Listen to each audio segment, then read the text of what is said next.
पाकिस्तान को सपोर्ट मिला, उसकी विदेश नीति हमसे बेटर है, जो विवेक श्रीवास्तव यहाँ पर कह रहे हैं, वो कह रहे हैं उनकी विदेश नीति तो हमसे बेटर हो गई, उन्हें सबका सपोर्ट मिल रहा है, शायद हमें नहीं मिल रहा है। नहीं, मैं जरा उनसे पूछ रही हूँ एक बार, आपने तो अभी कहा है, नहीं फॉरेन पॉलिसी की भी बात, नहीं मैं फॉरेन पॉलिसी कह रही हूँ विवेक जी, आपने कहा कि हमसे बेटर है उनकी पॉलिसी, सबको उनको सपोर्ट मिल रहा है, हमें मिल नहीं रहा है। कद बताने की कोशिश न करे, वरुण जी बड़ी अच्छी बात कह रहे हैं, लेकिन नरेंद्र सरेंडर कहां से आ गया? इंदिरा गांधी का मीम बना के एआई कर दिया, तो सवाल फिर पूछा जाएगा ना कि 93,000 सैनिकों के आत्मसमर्पण के बावजूद हमारे जो युद्धबंदी थे वो क्यों नहीं वापस आए? फिर ये सवाल पूछा जाएगा ना कि उस वक्त आपने क्यों नहीं ले लिया वो हिस्सा जो पाकिस्तान के कब्जे में चला गया?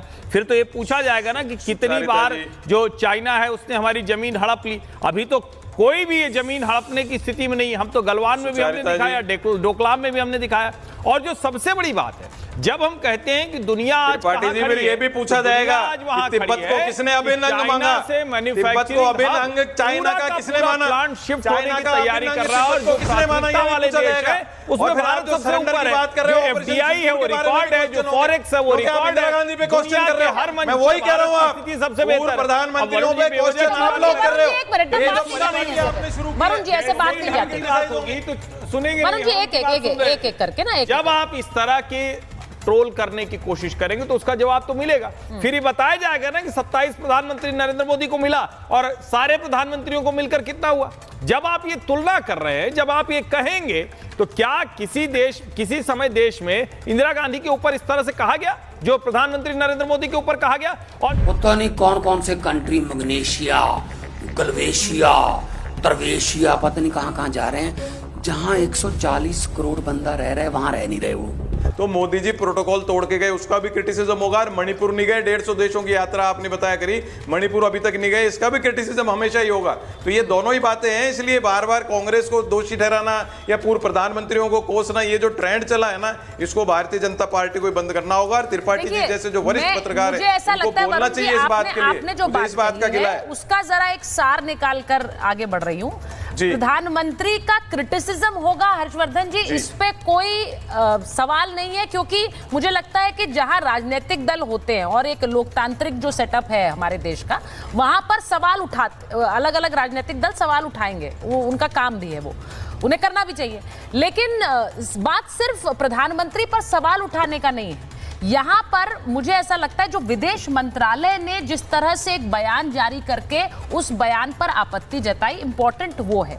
हम यहां पर रिश्ते बना रहे हैं, हम जानते हैं एक वैश्विक जो समीकरण है वो हर दिन बदल रहे हैं, उसमें प्रधानमंत्री के अलग अलग दौरे वो ऐसे देशों में भी जाते हैं जहां पर देश का प्रधानमंत्री बहुत दशकों से नहीं गया।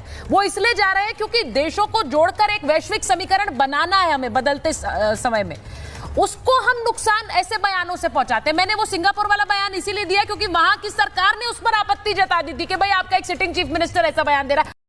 दोस्तों, जैसा कि आपने इस वीडियो को मुलाहिजा किया है, ये मुकम्मल वीडियो हम आपके साथ शेयर करने वाले हैं। भारतीय वज़ीर आज़म नरेंद्र मोदी को गैर मुल्की दौरे करने पर भारत में शदीद तनकीद का सामना है।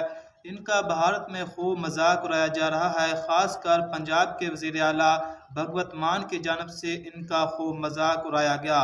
दोस्तों, भारतीय वज़ीर आज़म नरेंद्र मोदी के गैर मुल्की दौरे करने पर भारत में एक नया तूफान खड़ा हो चुका है। इस हवाले से भारतीय मीडिया का क्या रद्द-ए-अमल है, ये मुकम्मल वीडियो हम आपके साथ शेयर करने वाले हैं। इससे पहले आपसे एक छोटी सी रिक्वेस्ट है कि अगर अभी तक आपने हमारे चैनल को सब्सक्राइब नहीं किया तो जल्दी से हमारे चैनल को ज़रूर सब्सक्राइब कर लीजिएगा।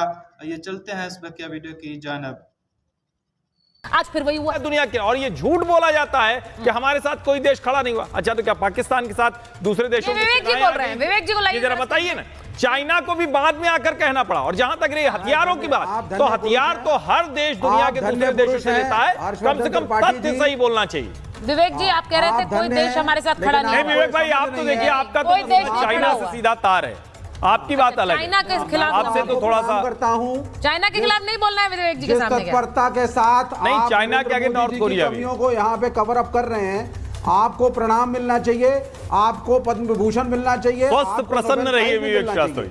आप ये बताइए, ये स्वस्थ प्रसन्न रहिए। अच्छा जी, सुनिए विवेक जी, आपने ये कहा कि हमारे पास हमने ऑपरेशन सिंदूर कर लिया। मैं निवान पूरे कॉम्बिनेशंस हैं, ये समय पर बदलते हैं। उसके लिए भारत अपनी विदेश नीति को और प्रखर करने के लिए तो ये दौरे प्रधानमंत्री कर रहे हैं। विवेक जी हंस रहे थे, जरा विवेक जी को ले लीजिए। मुझे नहीं समझ आ रहा विवेक जी, आपको लग रहा है कि भारत को और वीकन करने के लिए, भारत की विदेश नीति और कमजोर करने के लिए ना वीकर नहीं, ये दौरे हो रहे हैं। कवर अप करते हैं, कवर अप ना करें।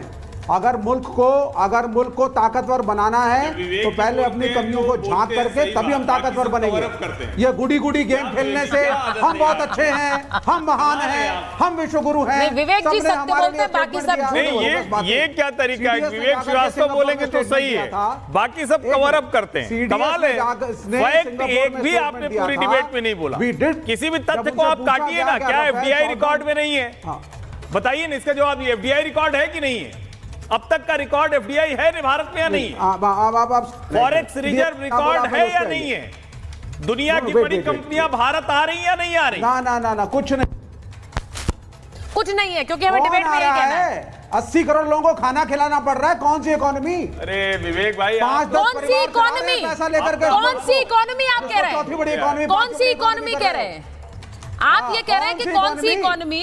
आप 5-10 भारतीय अर्थव्यवस्था की चर्चा, भारतीय अर्थव्यवस्था की चर्चा सर बकायदा कोर्स के जरिए दूसरी यूनिवर्सिटी में पढ़ाई जा रही है। आप ये कह रहे हैं कौन सी अर्थव्यवस्था? खाना खिलाते हो सर, आप बोल रहे हैं कौन सी अर्थव्यवस्था? बिल्कुल। आप हमारी जनसंख्या और बाकी देशों की जनसंख्या भी देखिए, लोगों को खाना खिलाते, हमारी जनसंख्या और बाकी देशों की जनसंख्या भी देखिए। उसके बावजूद कहां भारत पहुंचा है? बिजनेस हाउसेज और उनके परिवारों के हाथ में। Sir, there is no end to this. Modi साहब उसको प्रधानमंत्री जी के साथ जोड़ के दिखाना चाहते हैं कि ये देखिए प्रधानमंत्री जी के दुश्मन। हम प्रधानमंत्री जी के दुश्मन नहीं है। अब तो वो मोहन भागवत जी ने भी कह दिया 75 साल पर रूल एप्लीकेबल होना, जब तो प्रधानमंत्री हो सकता है चेंज हो जाए। हम ये कह रहे हैं कि जिसकी ड्यूटी है, अगर वो फेल हुआ है उसका क्रिटिसिज्म होगा। यही डेमोक्रेसी है। डेमोक्रेसी के अंदर सबसे इंपॉर्टेंट जनता होती है। जनता के ऊपर एक व्यक्ति विशेष इंपॉर्टेंट हमारे देश में कभी भी नहीं हो सकता। जनता के लिए अगर हम बात करें तो अगर होम मिनिस्ट्री की बात कर लो तो पहलगाम जो हो गया हमारे देश के अंदर, वो होम मिनिस्ट्री का फेलियर था कि नहीं था? सर, उस पहलगाम पर ही निंदा प्रस्ताव ब्रिक्स की बैठक में आया। ये ब्रिक्स की बैठक भी ब्राजील की भी दौरा उन्हीं 5 देशों के दौरा में से था जहां प्रधानमंत्री गए थे।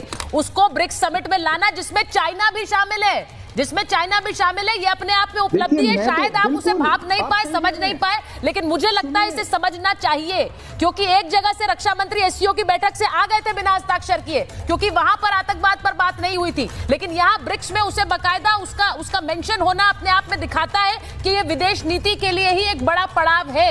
इसे क्यों नहीं समझ पाते हैं? प्रधानमंत्री का व्यक्तिगत सम्मान नहीं। दोस्तों, जैसा कि आपने इस वीडियो को मुलाहिजा किया है कि भारतीय वज़ीर-ए-आज़म नरेंद्र मोदी को गैर मुल्की दौरे करने के बाद भारत में शदीद तनकीद का सामना है। भारत के बड़े बड़े लोग इनका खूब मजाक उड़ा रहे हैं।